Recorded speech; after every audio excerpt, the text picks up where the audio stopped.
Então hoje pela manhã vamos abrir nossas Bíblias no livro de Daniel. Daniel, capítulo número 2. O livro de Daniel, capítulo número 2. E vamos ler de 31 a 35. Daniel, capítulo número 2. Daniel, capítulo número 2, versículo de 31 a 35. Peço sua gentileza, assim que achar a passagem, vamos ficar de pé em reverência à palavra do Senhor. Daniel, capítulo 2, versículo de 31 a 35.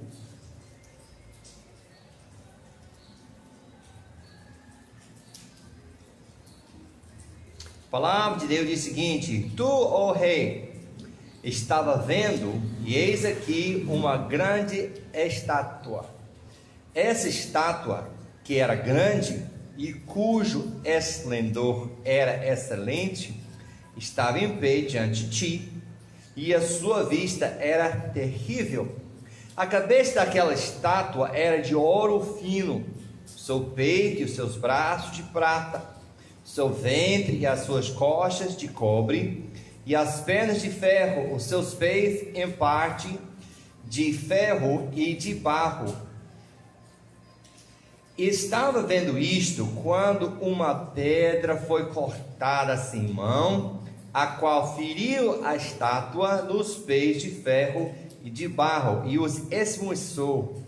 Então foi juntamente esmiuçado o ferro, o barro, o cobre, a prata e o ouro, os quais se fizeram como a pragana das eras no estio.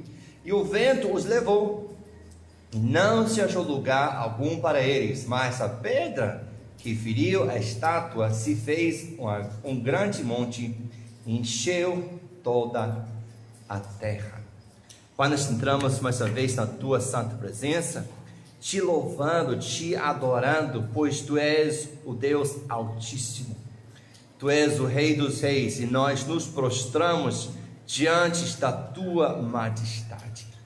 Pai, nós te exaltamos acima do terceiro céu, o teu habito, e clamamos a ti hoje pela manhã, que teu Espírito Santo esteja aplicando a tua palavra, nos instruindo, para abrir nossas mentes, nossos corações, para entender a tua palavra. Pai, ajuda-me a transmitir com clareza, com simplicidade, guia meus pensamentos, as minhas palavras e as minhas ações, para que em tudo o teu nome somente seja honrado e glorificado. Pedimos todas essas coisas no nome do Senhor Jesus Cristo, amém? Pode sentar. Então hoje nós vamos à segunda parte do nosso estudo sobre o livro de Daniel. Agora deixa eu lhe falar, a primeira parte a gente olhou sobre Daniel, o livro, com quem era Daniel, cativo, o homem que foi exaltado, a posição política, o homem de caráter espiritual e o homem de oração. E hoje nós vamos falar sobre a profecia. O que é a profecia? Profecia é Deus transmitindo para, no caso Daniel, algo que viria a acontecer no futuro. Há muitas pessoas que têm problema com profecia porque acham que não é possível Deus fazer isso, mas se Deus é todo poderoso, Ele pode fazer o que Ele quiser. Então nesses capítulos 2 e 7 que a gente vai observar, nós vamos ver o mesmo período cronológico, e esse período é chamado o tempo dos gentios. O que vem a ser isso? Um tempo quando a nação de Israel está debaixo do controle de nações gentílicas. Todo mundo entendeu? Não é mais soberano, há alguém mais que está dominando ela. Isso se chama o tempo dos gentios, e nós ainda estamos no tempo dos gentios, certo? Ou seja, apesar do fato que Israel tem autonomia, ainda não voltou de exercer a função de estar a parte maior do plano de Deus. Nesse momento, Deus está trabalhando através da sua igreja, ok? Então, não vamos ver a igreja aqui. A igreja não está mencionada no Velho Testamento, nem sequer uma vez, ok? Então, mas vamos lá. Então, nós temos aqui uma estátua, ok? Então, a chave para a gente entender essa primeira visão, vamos descer aqui agora, vamos continuar nossa leitura, e Daniel vai nos dar a interpretação para a gente compreender esse sonho que Nabucodonosor teve. Esse é o som, versículo 36 de Daniel capítulo 2, também a interpretação dele, diremos na presença do rei. Tu, ó rei, és rei dos reis, pois o Senhor dos céus te tem dado o reino, o poder, a força e a majestade. E onde quer que habita filhos do homem, animais do campo, aves do céu, Ele os entregou na tua mão e fez que dominasse sobre todos eles. Tu és o quê? A cabeça de ouro. Então você vê aqui um retrato, né? Um desenho da estátua. Agora, bem interessante, precisamos entender que essa estátua para nós é normal, mas uma estátua feita dessa forma é completamente fora do normal, de misturar todos esses materiais, ouro em cima de prata, em cima de ferro, e misturar ferro com barro. Nenhum artesão tinha capacidade de fazer isto. Ou seja, isto é algo que Deus está fazendo num sonho para transmitir para Nabucodonosor e para nós hoje o que ele iria fazer. Todo mundo entender isso? Então a gente precisa entender isso, que isso é anormal, de ter esses materiais. Então isso também chama atenção. Então a cabeça de ouro é Nabucodonosor, ou seja, a nação da Babilônia, que nesse momento que Daniel está profetizando, essa nação está no poder. É um poder, como Daniel disse, o que ele quer dominar, ele dominou. Foi um poder excesso, completo, e é uma coisa que nós enxergamos como o topo da estátua, certo? Então, vamos descer aqui. Na segunda parte, nós temos aqui, no versículo 39, e depois de ti se levantará outro reino inferior a teu, e um terceiro reino de metal, o qual terá domínio sobre a terra. Então, a segunda parte da estátua é feita de prata. É um reino inferior, nós vamos ver daqui um pouco porque realmente é feito de duas nações que vão dominar, não é somente um, certo? E nós sabemos, conforme a história, que essa é Média Persa. É um império que veio imediatamente depois de Babilônia. Você pode olhar capítulo 5 e ver que realmente isso aconteceu. Agora, bem interessante isso, porque Daniel não sabe de nada. Ele só está dizendo que Deus está revelando para ele. Isto é importante a gente entender. Essas coisas aconteceram mais para Daniel e para Nabucodonosor nem sabe que vem para frente. Estão entendendo? Então Deus está dizendo centenas de anos antes o que vai acontecer. Ele fala sobre um terceiro reino, que será reino de Grécia, que realmente depois da Babilônia, Média Pérsia, veio a Grécia, que também é um império. E a quarto reino é Roma, que é feito de ferro. Agora precisamos entender uma coisa aqui. Esse último reino que nós vemos aqui, os pés, ferro e barro misturado, é uma coisa fraca. E é uma coisa que está ainda para acontecer, que será um reino de onde era um antigo império da Roma. Para nós que entendemos a história e a geografia, está falando da Europa, ok? E nós temos isso, de certa forma hoje, a comunidade europeia, sabe disso, né? Tem uma ligação de 3 nações, que faz a economia, tem uma moeda única chamada euro, mas ainda vem o estabelecimento de outro reino que a gente vai ver na segunda parte deste estudo. Mas ele fala de uma pedra, e essa pedra, ela vem e ela vai derrubar essa estátua, vai pegar nos pés, e quando derrubar, pedra vai em cima e vai esmuiçar, vai fazer em pó, vai desfazer ferro, prata, ouro, barro, vai desfazer tudo, e essa pedra vai se tornar um monte. E essa monte é o último reino que vemos nessa primeira visão, e esse reino é o reino de Deus, que ainda vem depois desse penúltimo reino que a gente viu, que será o anticristo, que está ainda para vir, que estabelecerá seu reino, mas não vai ser um domínio forte como eram esses outros reinos, certo? Então por isso é misturado com barro e ferro. Mas vemos agora, desce comigo agora no versículo 43. Quanto a que visto o ferro misturado com barro de lodo, misturou-se-ão com semente humana, mas não se ligarão um ao outro, assim como o ferro não se mistura com o barro.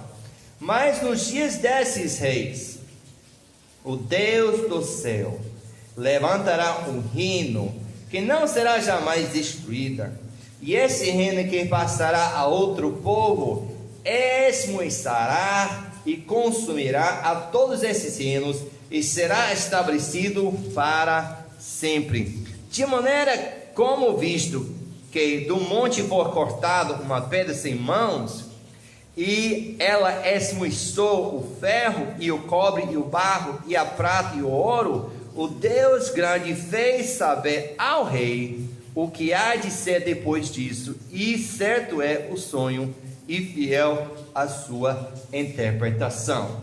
Centenas de anos antes de Roma conquistar o mundo, Daniel está dizendo o que vai acontecer, certo? Então foi Babilônia, Pérsia, Grécia, Roma, depois um reino do anticristo, que vai acontecer na tribulação, e por último o reino milênio do Senhor Jesus Cristo. Deu para entender alguma coisa? Então isto é algo que Daniel está falando, a maior parte já cumprida, mas o tempo do reino do anticristo e o reino do milênio ainda está para vir, certo? Agora vamos para o capítulo número 7, e vamos ter um paralelo entre a visão em capítulo 2 e o que acontece no capítulo 7, certo? São as mesmas nações, mas elas são descritas de forma completamente diferente. Onde em capítulo 2 nós temos uma estátua de metal, de aparência formosura, bonita. Veja o que acontece aqui no capítulo número 7. Agora vamos começar a nossa leitura no versículo 1. Capítulo 2 foi um sonho que Nabucodonosor teve, e agora vai ser Daniel que vai ser dotado com um sonho. No primeiro ano de Belsazar, rei da Babilônia, teve Daniel na sua cama um sonho e visões da sua cabeça. Escreveu logo o sonho e relatou a suma das coisas. Falou Daniel e disse: eu estava olhando na minha visão de noite, e eis que os 4 ventos do céu combatiam no mar grande, e eu vi 4 animais grandes, diferentes um dos outros, subiram do mar. Percebemos logo que o que vimos em capítulo 2 é uma percepção, e aqui em capítulo 7 é outra, porque o que era bonito e formoso ao olhar humano, aqui em capítulo 7 não vai ser. Ou seja, o que está acontecendo no capítulo 2, nós temos a visão do homem sobre esses impérios e seu domínio, e agora no capítulo 7 nós temos a visão de Deus, Porque precisamos entender que quando essas nações estão conquistando o mundo, é muito violência. Esses exércitos saem massacrando. A gente sabe o que Nabucodonosor fez com Jerusalém, e ele fez com outras nações semelhantes. Então é guerra, eles estão dominando, e vai sitiando cidades, fome e muito sofrimento para essas nações conquistar, controlar o mundo. Então Deus vê como animais, bestas ferozes. Veja agora o primeiro. O primeiro era como leão e tinha asas de águia. E olhei até foram arrancadas as asas, e foi levantado da terra e posto em pé como homem, e foi-lhe dado um coração de homem. Então, esse primeiro animal, nós vemos aqui, é Babilônia. O leão alado era um símbolo favorito da nação da Babilônia. E você tem um retrato que alguém tirou no museu, e isto era o símbolo da nação da Babilônia. Então não tem erro. Na primeira visão, Daniel disse: tu és o rei, é a nação da Babilônia. Agora nós temos da própria história, e quando Nabucodonosor ouviu isso, já sabe, aí está confirmando, certo? Nação da Babilônia vai ser o primeiro império. Mas olhe, Deus veja como leão. Alguém quer brincar com leão? Não. A estátua era bonita? Mas Deus está chegando dizendo: a coisa não é bonita. Agora eu quero que você entenda qual é o tema do livro de Daniel: a soberania universal de Deus. Deus está levantando impérios, e Deus vai depor impérios. Deus está em controle, Deus é soberano sobre todas as coisas, ok? Então, Nabucodonosor, a gente vai ver aqui hoje à noite, achou eu que fiz. Não.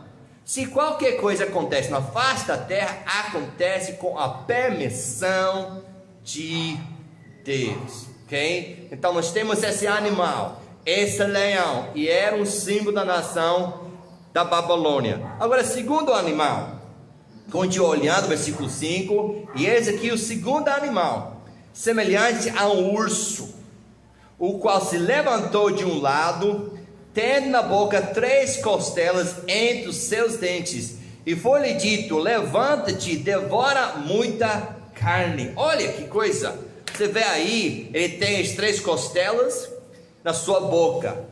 Essas 3 costelas estão sangrando, porque ele tirou.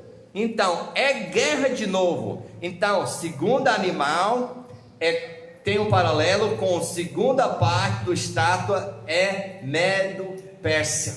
E o que nós vemos sobre Medo-Pérsia? Não era conhecido por sua rapidez ou sua habilidade, mas pela força bruta. E é simbólico com o urso. O urso não é rápido, não é ágil, mas quando o urso pegar você com as garras, com os dentes, acabou a festa. Então é simbólico do que a Medo-Pérsia fazia. Era um exército enorme, e chegava, situava, e batia, e batia, e batia, e com força até conquistou aquela nação. Então nós temos a segunda parte do estátua, que é a prata aqui, o urso, e as 3 costelas são 3 nações que ele já conquistou. Ele já conquistou o Egito, a Babilônia e a Líbia, certo? Então, isto está para acontecer, porque nós sabemos no fim do reino de Belsazar, o que acontece? A mão escreve na parede, lembra disso? E depois daquela mesma noite, o que acontece? A Medo-Pérsia vai e assume o controle. Então, olha como Deus está transmitindo a história. Olha que Deus está dizendo o que vai acontecer. E nós olhamos para trás na história e nós vemos a história já foi cumprida, a maior parte dessas 2 visões, certo? Então, vamos para o terceiro animal? 6. Depois disso, eu continuei olhando, E eis aqui outra semelhança, um leopardo, e tinha 4 asas de ave nas suas costas, e tinha também esse animal 4 cabeças, e foi-lhe dado domínio. Então, isto é a nação da Grécia. E nós sabemos que é símbolo de rapidez. O leopardo é um dos animais mais velozes do mundo. Sabe disso? Ele corre e vai uma velocidade rápida para uma grande extensão de distância. Então a Grécia, o imperador chamado Alexandre do Grande, ele conquistou o mundo inteiro em 10 anos. Para nós parece muito tempo, mas temos que entender, não tem tanques, não tem aviões, não tem tecnologia, é tudo batalha mão a mão. Mas em 10 anos, olha o que está acontecendo, a Média-Pérsia está controlando. E ele, depois de 10 anos, ele conquistou até a Índia, foi mais longe, até o Médio-Pérsia, e foi rápido. O que acontece? Numa das últimas batalhas, Alexandre o Grande é ferido. E ele, na sua tenda, tem conquistado o mundo inteiro. E ele morre. Só que tem um caso, uma coisa: ele não tem descendentes, nunca casou, não tem filho, não tem um herdeiro que vai assumir o reino. Então o que acontece? As 4 cabeças são 4 generais que assumiram cada uma parte do seu império. Então por isso tem o leopardo de velocidade e as 4 asas e 4 cabeças. Todo mundo entendeu? Isto é um fato histórico. Os 4 generais assumiram, foi dividido o império e eles ficaram lutando entre si para um período de tempo. Mas por último, nós temos um outro animal, no versículo número 7. Depois disso, continuava olhando as visões de noite, e eis que um animal terrível, espantoso e muito forte, o qual tinha dentes grandes de ferro. Ele devorava e fazia em pedaços, e pisava os pés o que sobejava, e era diferente de todos os animais que apareceram antes dele, e tinha 10 pontos. Isto é Roma.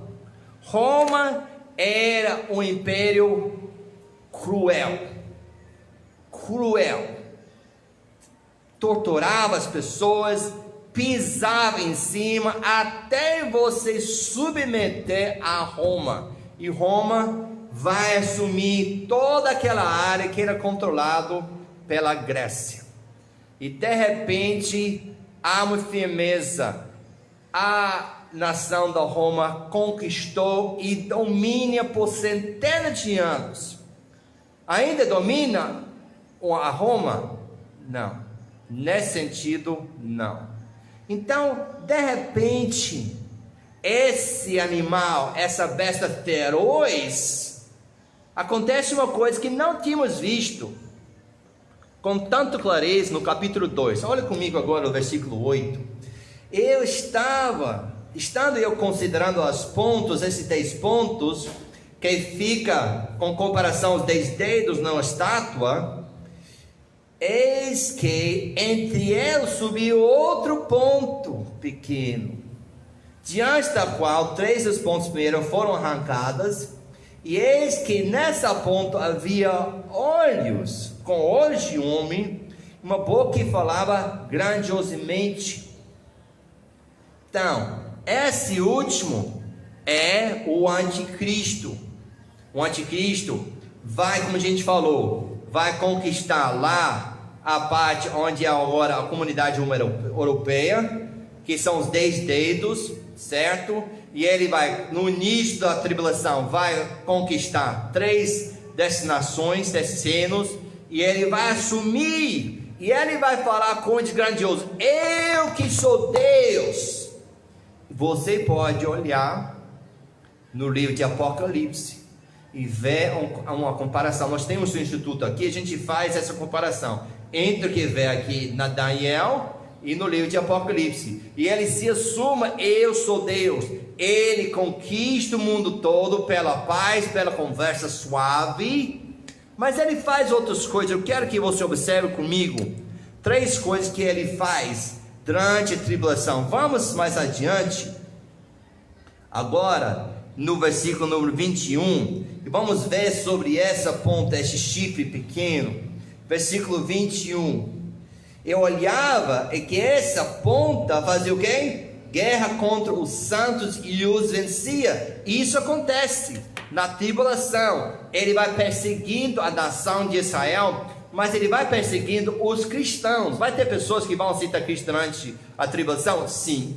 Aquela pessoa que nunca ouviu nessa época o plano de salvação, acredito eu que ele terá oportunidade. Aquele que ouviu nessa época não terá mais chance. Isso me baseia no livro de 2 Tessalonicenses. Mas aqui ele vai derramar sangue de milhares de cristãos, e ele realmente vai perseguir. Isso está confirmado no livro de Apocalipse. Então ele vai perseguir o povo de Deus. Número 2, versículo 25, ele vai proferir blasfêmias contra Deus.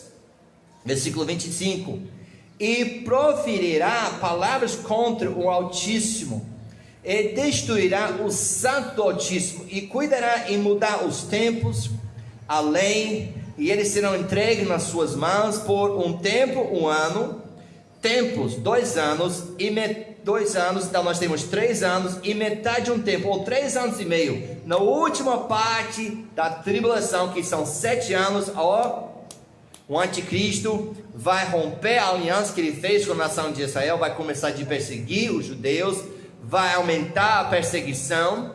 Pessoa que não aceitar a marca da besta na testa ou na mão, ele vai matar. Então, ainda assim, ele vai dizer: você não é Deus, eu que sou Deus.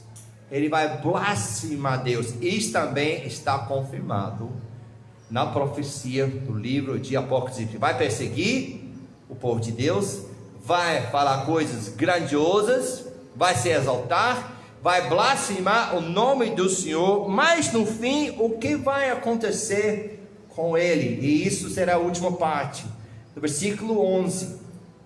Então estive olhando, por causa da voz dos grandes palavras, que por via da ponta, estive olhando o que? O animal foi morto, o seu corpo desfeito, entregue para ser queimado pelo fogo. Isso também, ele vai morrer. Não é Deus, não é Deus, é um ser humano que vai assumir o papel de adoração como Deus.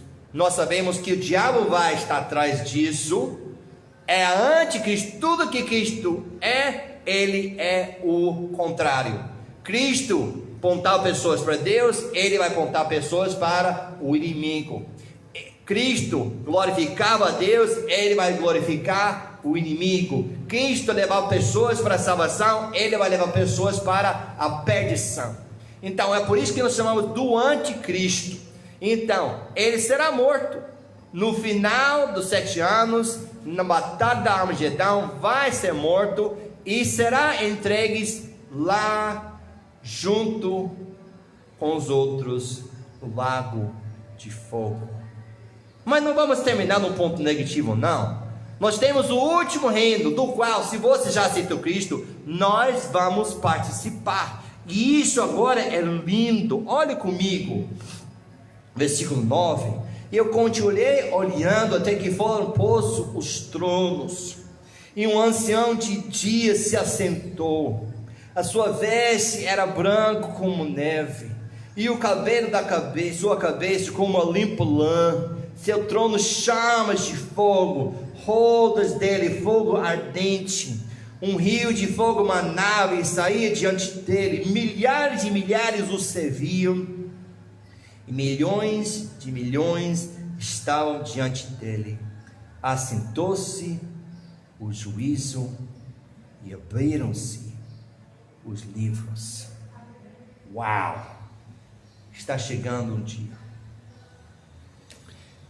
Parece que a gente tem falado sobre esse reino milênio múltiplas vezes, várias vezes neste estudo desde o início do livro de Isaías, porque Deus não quer que nós perdemos a esperança. Quando olhar para esses impérios, quando pensar, isso será, a palavra de Deus estará, se Deus quiser, e eu acredito que Ele quer, na mão das pessoas que serão perseguidas durante os 7 anos da tribulação. Imagine, perseguição que o mundo não viu ainda, de você não aceitar a marca de alguém e não vai poder comprar. Você vai no supermercado com o cartão, não vai passar. Por quê? Eu quero ver se você tem a marca. Não tem a marca, é capaz de ser preso e morto. Olha a perseguição. Então, ele vai derramar muito sangue. E as pessoas que não têm aceitado Cristo, uau, será terrível. Mas as pessoas que vão aceitar Jesus Cristo na tribulação, tendo essa esperança, ficarão encorajados. Isto não é o fim. Eu digo para você e para mim também hoje pela manhã, isto não é o fim. Um dia desse, depois de 7 anos de tribulação, Deus, Jesus Cristo voltará. Ele sentará sobre o trono, vai abrir os livros, o livro da vida, que ele vai dizer, está achado o nome do Frank William Breen do livro? Amém. Tem 2 juízos, pelo menos, daquele que é salvo, daquele que não é salvo. O segundo livro é porque seu nome não foi achado no livro da vida. E quando abrir o livro e não achou seu nome, abre outro livro. O outro livro não é para você aceitar Cristo, porque já passou a oportunidade nessa vida. Mas aquele livro é para julgar as obras, não para você conseguir a salvação, mas para terminar o sofrimento, o lago de inferno, para toda a eternidade. Por isso que tem os 2 livros. Eu pergunto a você hoje pela manhã, para encerrar a lição, seu nome está no livro da vida? Ou seja, você pode voltar ao momento onde você, não seu irmão, não sua irmã, não seu pai, não seu tio, mais ninguém, você arrependeu dos seus pecados uma vez para sempre, e você disse: Senhor, entrego minha vida pela fé nas tuas mãos, entre no meu coração, seja meu Salvador. Se você já fez isso, seu nome está no livro da vida. Se não fez, você pode hoje pela manhã fazer isso. Você pode abaixar a cabeça no arrependimento: Pai, eu confesso que eu sou pecador, eu me arrependo, Pai, eu quero pedir perdão, quero convidar você para entrar na minha vida, seja meu Salvador, me salve dos meus pecados, toma o controle da minha vida, e assim o seu nome será escrito no livro da vida. Vamos orar. Deus nosso Pai,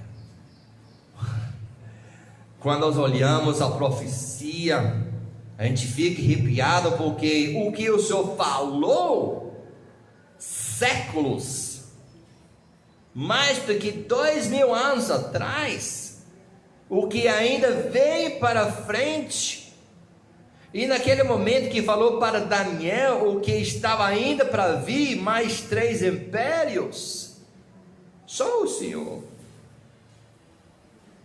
E isto é prova da inspiração da Tua Palavra. Pai, eu clamo-Te que aplique a Tua Palavra a cada coração, da forma que é necessária. E Pai, nós pedimos que Tua vontade seja feita em nossas vidas. Eu Te louvo e Te agradeço por todas as coisas. Pedimos isso no nome santo e precioso do Senhor Jesus Cristo. Amém. Vamos ficar de pé. Vamos cantar um hino para encerrar nosso estudo hoje pela manhã. Se você quiser orar, você pode. Se quiser cantar comigo, vamos cantar este hino para encerrar nosso tempo. Já refúgio a glória eterna de Jesus, o Rei dos Reis. Prévios reinos deste mundo seguirão as suas leis. Os sinais da sua vinda mais se mostram cada vez. Vencendo vem Jesus. Glória, glória, aleluia. Glória, glória, aleluia. Glória, glória, aleluia. Vencendo vem Jesus. O clarém que chama os crentes, a batalha já soou. Cristo à frente do seu povo, multidões já conquistou. Inimigo em retirada, seu furor patenteou. Vencendo vem Jesus. Glória, glória, aleluia.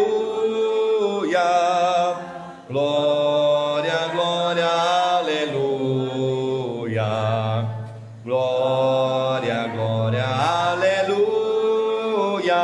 Vencendo vem Jesus.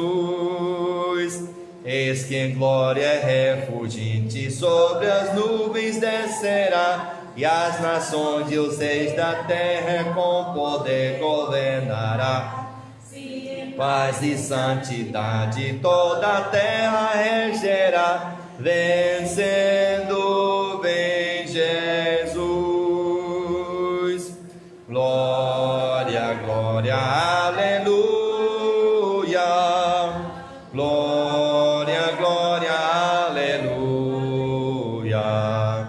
Glória, glória, aleluia.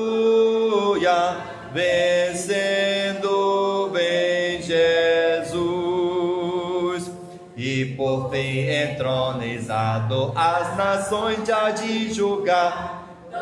Grandes e pequenos o juiz hão de encarar. E os unidos triunfantes em fogo hão de cantar. Vencido tem Jesus.